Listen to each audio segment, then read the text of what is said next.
Monsieur le Président, messieurs, soyez les bienvenus dans votre Parlement canadien.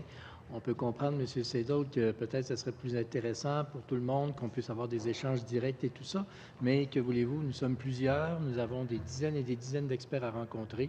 Il faut que ça se fasse de façon ordonnée et je tiens d'ailleurs à saluer votre présidence, monsieur, puisque vous faites très bien ça dans une situation qui n'est pas évidente.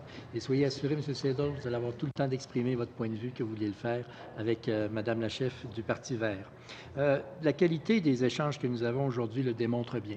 Encore une fois, nous accueillons des gens de qualité, 3 docteurs, 3 professeurs d'université.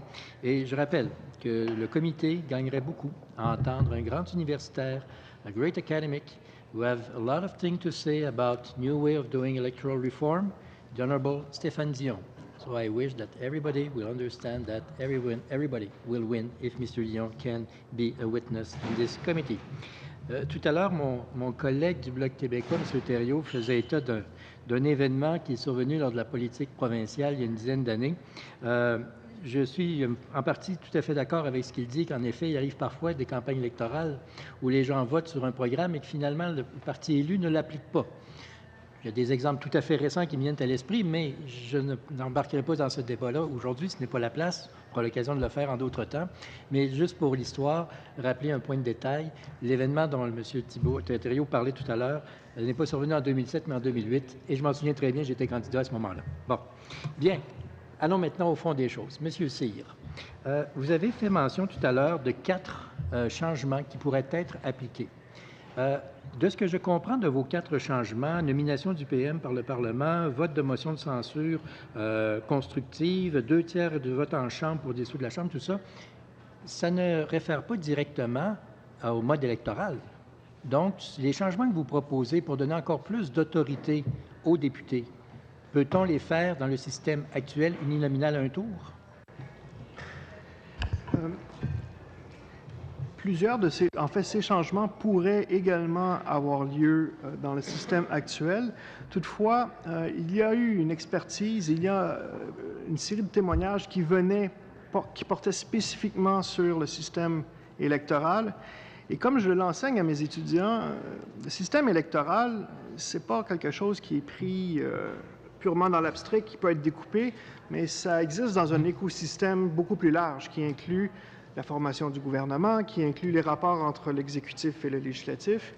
Et compte tenu de mon domaine d'expertise, ce que j'avais à apporter de particulier, c'était notamment sur quelles sont les conséquences et comment on peut stabiliser la situation si le système électoral que l'on choisissait en venait à produire ou reproduire plus fréquemment que ce que l'on a connu des gouvernements minoritaires ou majoritaires. Donc, c'est pour ça que je m'en suis tenu à mon expertise. C'est pourquoi, par exemple, lorsque votre collègue nous a posé la question, est-ce que c'est constitutionnel ou est-ce que c'est une exigence constitutionnelle qu'il y ait un référendum? En termes de droit constitutionnel, j'en doute fortement à la lumière du renvoi sur la sécession, où on dit que les initiatives politiques ou de modification constitutionnelle proviennent du gouvernement et que les gouvernements ne sont pas liés par une décision référendaire. Est-ce qu'il y a une convention constitutionnelle exigeant un référendum? J'en doute, puisqu'il y a 3 composantes à une convention constitutionnelle, une pratique, une raison d'être et l'acceptation des acteurs qui sont liés par cette pratique. Justement, le 3e élément rappelle à l'acceptation des acteurs liés à la pratique. Il n'y a pas plus clair que ça. C'est-à-dire que les gens qui sont liés par la pratique du vote électoral, ce sont les électeurs eux-mêmes. Donc, ils sont directement impliqués par ce changement-là. La conclusion est donc qu'il faudrait les consulter par voie de référendum.